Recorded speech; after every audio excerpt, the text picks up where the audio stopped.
Welcome, I'm from Edo State. My name is Ovuvouin Obouemoubuem Osas. Évidemment, ce que je viens de dire est totalement faux. Par contre, ce qui est vrai, c'est qu'en Afrique, en 2023, il y aura des élections présidentielles dans 7 pays. Ceux qui ont la référence de la boutade en début de vidéo ont compris que c'est le Nigeria qui ouvre le bal.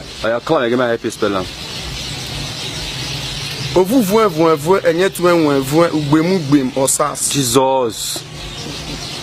I want to spell it for you. En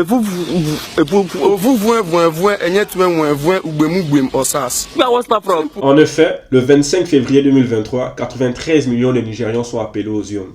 Ce sera ensuite le cas pour la Sierra Leone en juin, le Zimbabwe en juillet, le Gabon en août, le Libéria en octobre, Madagascar en novembre et enfin la République démocratique du Congo en décembre. Tu regardes le premier des 10 épisodes de la série 2023 l'Afrique aux yeux unis. Il y aura donc 7 vidéos sur les élections présidentielles, plus 3 vidéos bonus rien que pour toi sur des élections qui auront lieu en Afrique en 2023. Dans cette vidéo, je t'explique pourquoi tu dois absolument t'intéresser aux élections présidentielles du Nigeria. Like, partage, pour ne rien rater, abonne-toi, active la cloche des notifications et suis-moi sur tous mes réseaux. Toutes les sources et les références sont en description. Bon visionnage.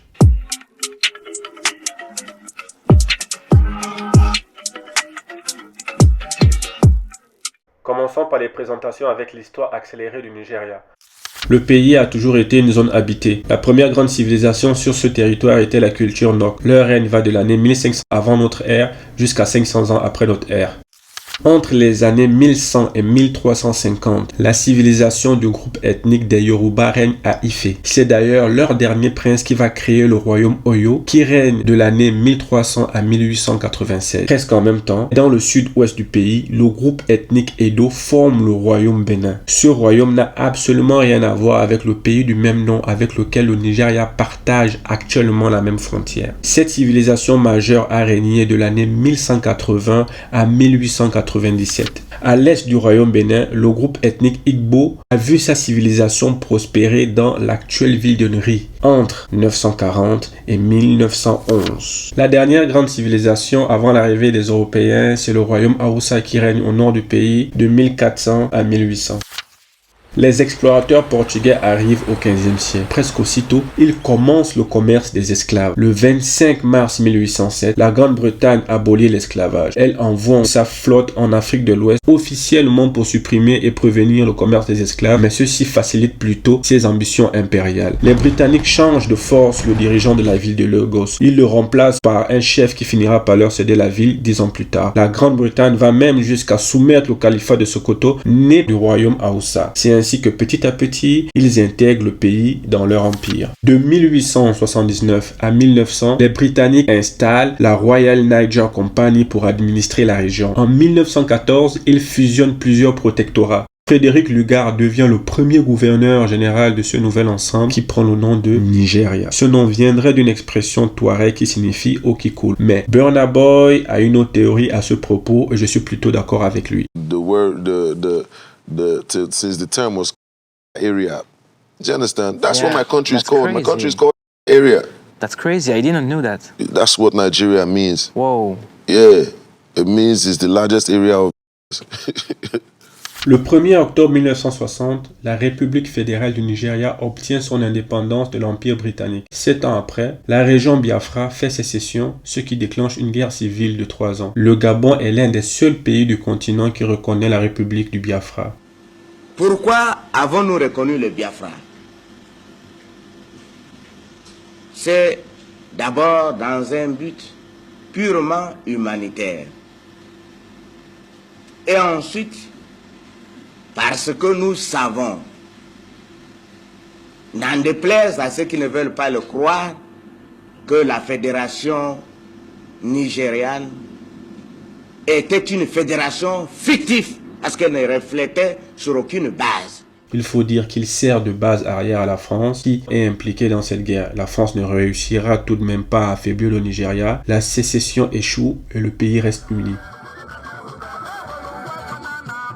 Après leur indépendance, les Nigérians ont connu 4 coups d'état successifs des militaires. C'est seulement en 1979 que Shehu Shagari deviendra le premier président démocratiquement élu. Après lui, il y aura une autre série de 4 coups d'état, jusqu'au retour de la démocratie en 1999 avec l'élection d'Olusegun Obasanjo. Depuis lors, le Nigeria est une démocratie qui suit son cours. Le 25 février prochain, le pays va choisir un nouveau chef d'état qui succédera à Muhammadu Buhari. À ce stade, tu te demandes sûrement à quoi ça sert un président au Nigeria. Ce qu'il faut savoir, c'est que c'est une république fédérale, donc il y a un gouvernement national et il y a un gouvernement dans chacun des 36 états du pays. Conformément à la constitution appliquée depuis 1999, le président est élu démocratiquement au suffrage universel pour un mandat de 4 ans renouvelable une seule fois. Une seule fois. Au Nigeria, le président est élu en même temps que son vice-président. Ce dernier peut le remplacer en cas de vacances de pouvoir, c'est-à-dire démission ou décès du président. Le président est élu pour veiller au respect de la Constitution. Il est à la fois le chef de l'État, le commandant en chef de l'armée et le chef du gouvernement. Il nomme les ministres du cabinet fédéral, conduit la politique extérieure. Il nomme et reçoit les ambassadeurs, il conclut les traités avec les puissances extérieures. Le président a la possibilité de mettre son veto sur les lois fédérales. Depuis son indépendance, le pays a fait du chemin. Ça fait plus de 20 ans que le Nigeria occupe une véritable place de géant sur le continent. Sur le plan démographique, c'est le pays le plus peuplé avec 210 millions d'habitants, ce qui fait de lui le pays où on trouve le plus de personnes noires dans le monde. Sur le plan économique, le Nigeria est incontestablement le pays le plus puissant d'Afrique. Pour la petite histoire, la femme noire la plus riche au monde est une Nigériane. Les 3 hommes noirs les plus riches au monde sont tous nigérian. Sur le plan culturel, le Nigeria est la 2e plus grosse industrie de cinéma du monde. Et en ce qui concerne la musique, son courant musical, l'afrobeat, a réussi à s'imposer dans le monde entier. Pour moi, l'un des principaux enjeux de cette élection, c'est la survie de la démocratie dans le monde. Le Nigeria est actuellement la 5e plus grande démocratie du monde. En 2050, ce sera la plus grande démocratie du monde.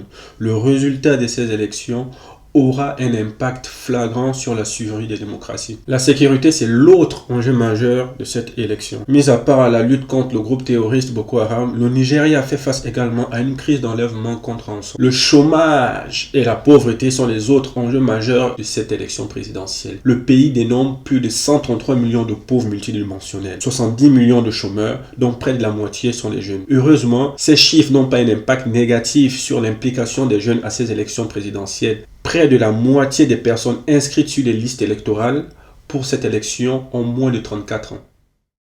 À cette élection présidentielle, il y a 18 candidats dont une femme, mais 3 d'entre eux se distinguent des autres au niveau des intentions de vote.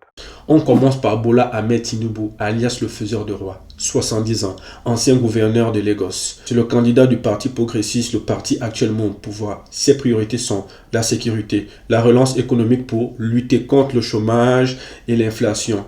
Son slogan c'est Emi Lokan, ce qui veut dire en langue yoruba, c'est mon tour. Emi Lokan. Nina Muchoro Ijerunu Ozi. To be part of a vision, a dream, a reality. Our Lokan. On a ensuite Atiku Abubakar, 76 ans.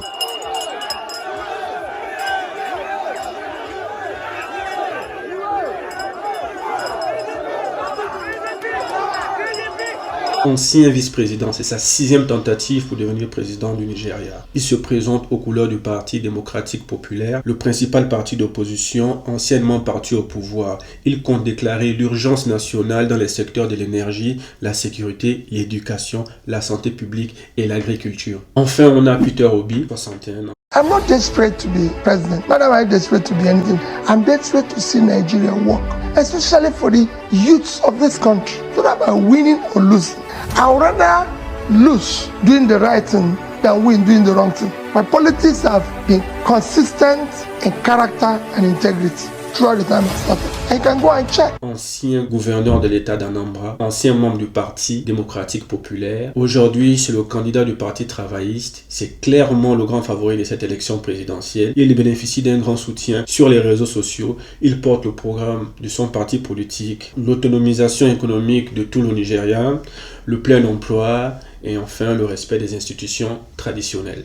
J'espère que la vidéo t'a plu. Maintenant que grâce à moi tu sais que les élections présidentielles de 2023 au Nigeria sont un véritable enjeu pour la survie de la démocratie dans le monde. Like, abonne-toi, active la cloche de notification pour ne rien rater sur les prochaines vidéos. Si c'est la première fois que tu regardes une de mes vidéos, je t'invite à regarder la vidéo de présentation de la chaîne, comme ça tu verras ce qu'on propose comme contenu ici. La vidéo n'est pas terminée. Premier épisode, première surprise. Prends ton agenda, ouvre ton agenda, va au 6 mars 2023 et marque ceci. Nouvelle vidéo du projet Bicanic, les sénatoriales dans l'Afrique en miniature. Ciao, ciao, à la prochaine.